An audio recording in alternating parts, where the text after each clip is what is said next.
आज Doubtnut app download करें। Doubtnut पर अपने सभी गणित, रसायन विज्ञान, भौतिक विज्ञान और जीव विज्ञान के डाउट्स का करो सफाया। बस प्रश्न की फोटो खींचो, एक ही प्रश्न को क्रॉप करो और तुरंत वीडियो सोल्यूशन पाओ। अभी डाउनलोड करें। हेलो फ्रेंड, इस बैच में दिया गया है कि विभवमापी के तार की 280 सेंटीमीटर लंबाई पर एक लैग्रांज सेल का संतुलित होता है। ठीक है, तो जब इस सेल के श्रेणिक्रम में एक डेनियल सेल जोड़ दिया जाता है तो संतुलन बिंदु जो है हमें 480 सेंटीमीटर पर प्राप्त होता है। तो दोनों सेलों के विद्युत वाहक बलों की हमें जो है यहाँ पे तुलना करनी है। तो इसको हम इस प्रकार से विभवमापी के परिपथ की सहायता से हम समझ सकते हैं। ठीक है, तो यहाँ पे हमने ए बी जो है विभवमापी का तार इस प्रकार से लिया हुआ है। ठीक है, जिसे हमने संचायक सेल सी की सहायता से विभव प्रवणता यहाँ पे प्राप्त किया है। यदि हम देखें यहाँ पे प्रश्नानुसार एक लैग्रांज सेल लेते हैं इस प्रकार से, ठीक है, जिसका विद्युत वाहक बल यदि हम जो है E1 लेते हैं, जिसका मान हमें क्या प्राप्त होता है, यदि धारमापी से हम जोड़ते हैं तो संतुलन बिंदु हमें प्राप्त हो जाता है। इस प्रकार से देख सकते हैं संतुलन बिंदु हमें प्राप्त हो जाएगा अगर इस प्रकार से जोड़े जी की सहायता। तो संतुलन बिंदु अगर सी लेते हैं तो इसकी लंबाई हमें दी गई है यदि L1, तो L1 का मान दिया गया है प्रश्नानुसार, क्या दिया गया है देख सकते हैं, ये दिया गया है 280 सेंटीमीटर, इस प्रकार से दिया गया है। तो यहाँ पे जो है लैग्रांज सेल का जो है विद्युत वाहक बल हम इस प्रकार से E1 रखते हैं।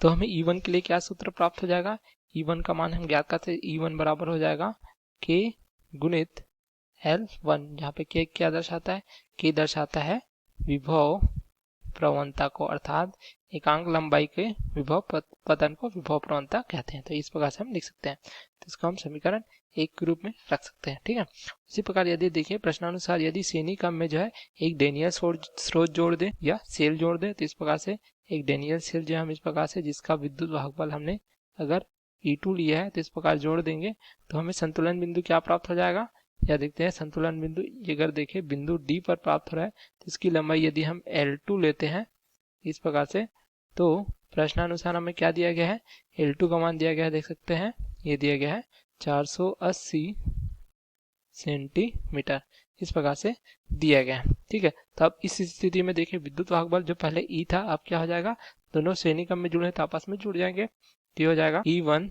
धन E2 हो जाएगा बराबर K गुणित क्या हो जाएगा, अब क्या है संतुलन लंबाई, यह जो है L2 प्राप्त हो जाएगा। तो इसको हम समीकरण 2 लिख सकते हैं।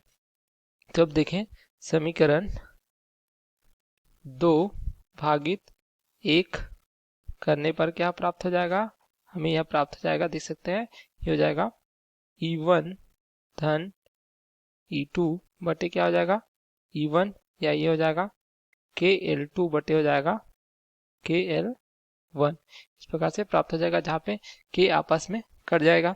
ठीक है, तो यहाँ से हमें क्या प्राप्त हो जाएगा E1 धन E2, यहाँ से E1 को हम दोनों से भाग देंगे तो E1 बटे E1 धन E2 बटे E1 हो जाएगा बराबर हो जाएगा L2 बटे L1, इस प्रकार से प्राप्त हो जाएगा।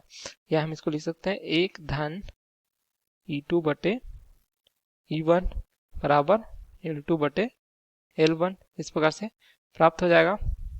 या हम इसको क्या लिख सकते हैं, इसको लिख सकते हैं E2 बटे E1 बराबर हो जाएगा L2 बटे L1 ऋण 1 का पक्षांतर जो है दाहिने पक्ष की ओर कर देंगे, तो इस प्रकार से प्राप्त होगा। अब L2 और L1 का मान दिया गया है, देख सकते हैं L2 का मान दिया गया है 480 सेंटीमीटर तथा L1 का मान दिया गया है 280 सेंटीमीटर, तो इसका मान रख देंगे तो E2 बटे E1 हमें प्राप्त हो जाएगा।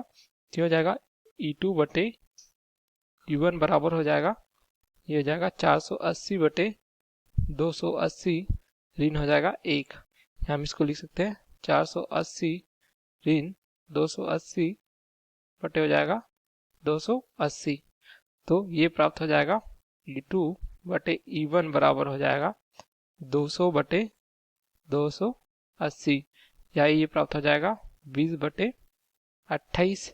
ठीक है, तो ये E2 बटे E1 का मान हमें प्राप्त होता है।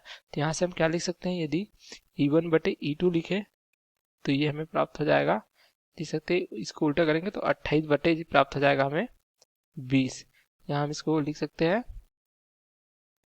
14 बटे 10, इस प्रकार से प्राप्त होता है, या 14 बटे 10 या हो जाएगा 1.4 बटे 1। तो इस प्रकार से हमें जो सेल के विद्युत वाहक बलों का अनुपात क्या प्राप्त हो जाता है, लैग्रांज सेल तथा यहाँ पे लीनियर सेल के विद्युत वाहक बलों का अनुपात E1 अनुपात E2 बराबर प्राप्त हो जाता है 1.4 अनुपात 1। तो यही हमें प्रश्न में पूछा गया था। सेल का विद्युत वाहक बल किस प्रकार से संबंधित होते हैं, तो इस प्रकार से प्राप्त हो जाता है 1.4 अनुपात 1 के अनुपात में जो है संबंधित होते हैं लैग्रांज सेल तथा जो है लीनियर सेल का विद्युत वाहक बल, जो इस प्रकार से हमें जो है पूछा गया था।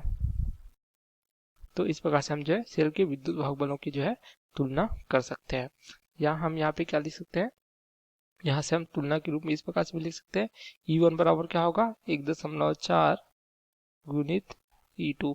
इस प्रकार से भी हम संबंध देख सकते हैं। तो ये हमारा क्या हो जाएगा, उत्तर हो जाएगा। Okay, thank you. कक्षा 6वीं से 12वीं से लेकर नीट, IIT, JEE वो एडवांस के लेवल तक 1 करोड़ से ज्यादा छात्रों का भरोसा। आज ही डाउनलोड करें डाउटनेट ऐप या व्हाट्सएप करें अपने सारे डाउट्स 8400 400 400 पर।